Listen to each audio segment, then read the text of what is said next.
ბრაკონიერობის შემთხვევა ბორჯომ-ხარაგაულის ეროვნულ პარკში ნაკრძალის უფროსმა ჩიტახევის ტერიტორიაზე დღეს დაჭრილი შველი იპოვა.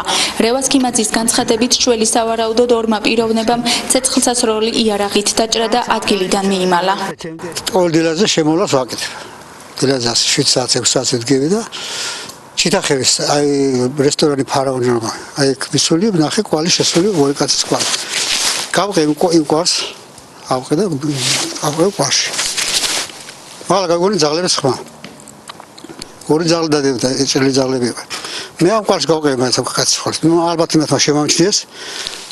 თოფის ხმა არ გამიგონია, ეტყვა სანამ მე მივიდოდი, მანამდე ეს დაჭრილია. 100% დაჭრილია მოტოციკლზე და საფანდი აქვს მორტული მკერში. ამას ახლა მე ველაპარაკე ვეთექებს.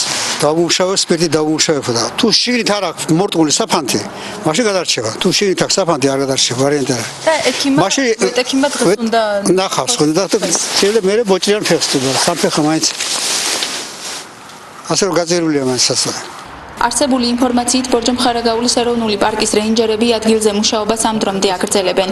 დაისჯებიან თუ არა და რა სანქცია დაეკისრებათ სამართალ დამრღვევებს ამ ეტაპზე უცნობია. აღნიშნულ ფაქტთან დაკავშირებით შესაძლოა მოგვიანებით მოკვლევა დაიწყოს. თემას ტელეკომპანია ბორჯომი კვლავ დაუბრუნდება.